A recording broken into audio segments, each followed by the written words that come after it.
Hai teman-teman, kali ini saya dan teman-teman saya akan menjelaskan materi tentang perlindungan konsumen. Sebelum masuk pada penjelasan materi, saya akan memperkenalkan diri saya dan teman-teman saya. Perkenalkan, nama saya Nurhayati dan ini adalah teman-teman saya yang akan bersama-sama saya menjelaskan tentang pengertian perlindungan konsumen. Jadi yang pertama, saya akan menjelaskan tentang pengertian pelaku usaha, konsumen, produk dagang, serta asas dan tujuan dari perlindungan konsumen. Yang pertama, saya akan menjelaskan tentang pengertian pelaku usaha.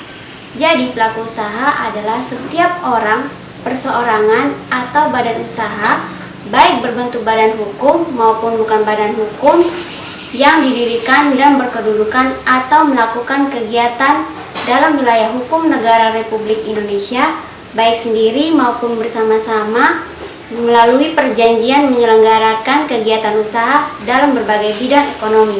Kemudian yang kedua, pengertian konsumen. Konsumen adalah setiap orang pengguna barang atau jasa yang tersedia dalam masyarakat, baik digunakan untuk dirinya sendiri, orang lain, atau makhluk hidup lainnya, dan tidak untuk diperdagangkan. Kemudian yang dimaksud dengan produk dagang adalah segala sesuatu yang dihasilkan dari suatu usaha, baik berupa barang maupun jasa. Produk dagang terbagi menjadi dua, yaitu barang dan jasa. Barang itu sendiri adalah setiap benda, baik berwujud maupun tidak berwujud, bergerak maupun tidak bergerak, yang dapat dihabiskan atau tidak dapat dihabiskan, yang dapat diperdagangkan, dipakai atau digunakan maupun dimanfaatkan oleh konsumen. Kemudian jasa adalah setiap layanan yang berbentuk pekerjaan, prestasi bagi masyarakat yang dapat dimanfaatkan oleh konsumen. Kemudian ada asas dan tujuan perlindungan konsumen. Yang asas terbagi menjadi 5, yaitu asas manfaat, asas keadilan, asas keseimbangan, asas keamanan dan keselamatan konsumen, serta asas kepastian hukum. Kemudian ada tujuan dari perlindungan konsumen yang terbagi menjadi 6. Yang pertama, meningkatkan kesadaran, kemampuan, dan kemandirian konsumen untuk melindungi diri. Yang kedua, mengangkat harkat dan martabat konsumen dengan cara menghindarkannya dari akses negatif pemakaian barang ataupun jasa. Kemudian yang ketiga, meningkatkan pemberdayaan konsumen dalam memilih, menentukan, dan menuntut hak-haknya sebagai konsumen. Yang keempat, menciptakan perlindungan konsumen yang mengandung unsur kepastian hukum dan keterbukaan informasi, serta akses untuk mendapatkan informasi. Yang kelima, menumbuhkan kesadaran pelaku usaha mengenai pentingnya perlindungan konsumen, sehingga tumbuh sikap yang jujur dan bertanggung jawab dalam melakukan suatu usaha. Kemudian yang terakhir adalah meningkatkan kualitas barang dan jasa yang menjamin kelangsungan usaha produksi barang maupun jasa, serta keselamatan, kesehatan, kenyamanan, dan keamanan bagi konsumen. Jadi, Undang-Undang Nomor 8 Tahun 1999 tentang Perlindungan Konsumen, ayat 1 angka 1 disebutkan bahwa perlindungan konsumen adalah segala upaya yang menjamin adanya kepastian hukum guna melakukan perlindungan terhadap konsumen. Kemudian di sini ada 9 hak dari konsumen. Yang pertama yaitu hak atas keamanan, kenyamanan, dan keselamatan dalam mengkonsumsi barang dan atau jasa. Kemudian ada hak yang kedua yaitu hak untuk memilih barang dan atau jasa serta mendapatkan barang atau jasa yang sesuai dengan nilai tukar dan kondisi serta jaminan yang dijanjikan. Kemudian ada hak yang ketiga yaitu hak atas informasi yang benar, jelas, dan jujur mengenai kondisi dan jaminan barang dan atau jasa. Kemudian ada hak yang keempat yaitu hak untuk didengar pendapat dan keluhan mengenai barang dan atau jasa yang digunakan. Kemudian ada hak yang kelima yaitu hak untuk mendapatkan advokasi perlindungan serta upaya penyelesaian sengketa hukum mengenai perlindungan konsumen secara patut. Kemudian ada hak yang keenam yaitu hak untuk mendapatkan pembinaan dan pendidikan konsumen. Kemudian ada hak yang ketujuh yaitu hak untuk diperlakukan atau dilayani secara baik dan benar serta tidak diskriminatif. Kemudian ada hak yang ke-8, yaitu hak untuk mendapatkan kompensasi ganti rugi barang dan atau jasa apabila barang dan atau jasa yang diterima tidak sesuai dengan perjanjian atau tidak sebagaimana mestinya. Kemudian ada hak yang ke-9, yaitu hak-hak yang diatur dalam perundang-undangan lainnya. Kemudian di sini ada 4 kewajiban dari konsumen.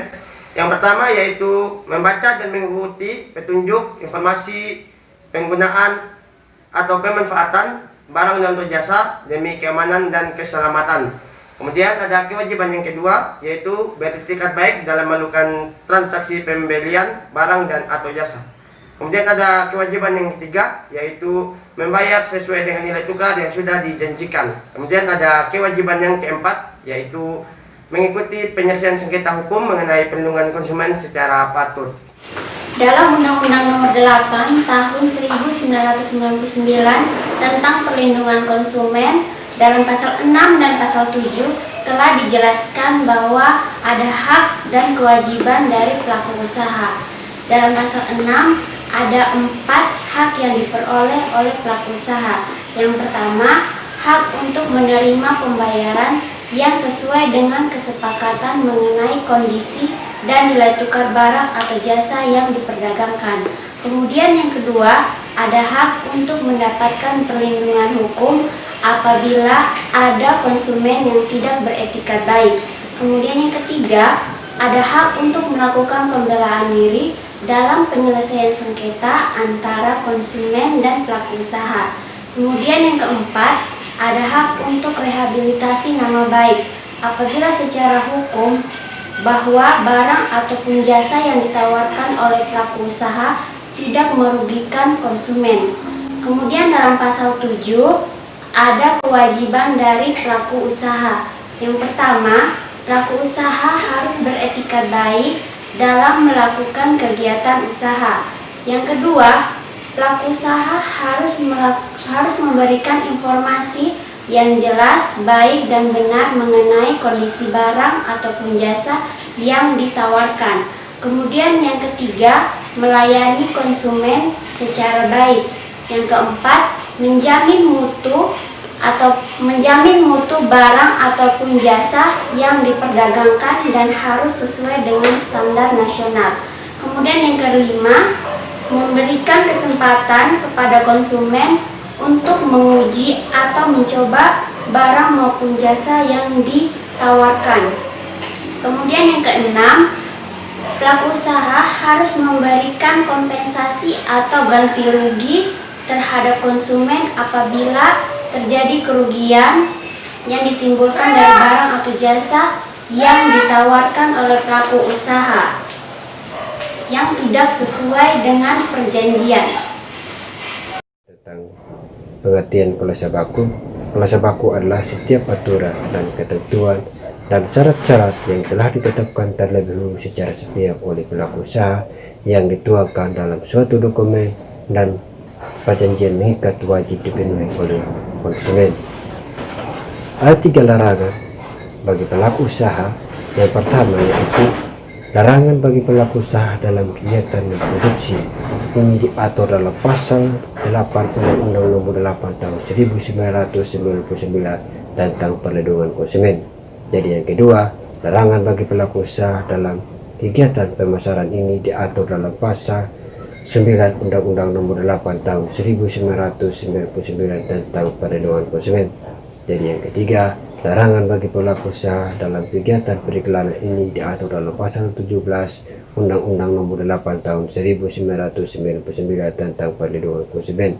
Nah, 3 larangan bagi pelaku usaha ini, maka pelaku usaha dilarang memproduksi dan memperdagangkan barang dan jasa yang tidak benar atau yang tidak sesuai syarat-syarat yang telah ditetapkan oleh undang-undang, maka setiap pelaku usaha maka wajib taat dan dipenuhi oleh peraturan-peraturan yang berlaku pada saat ini.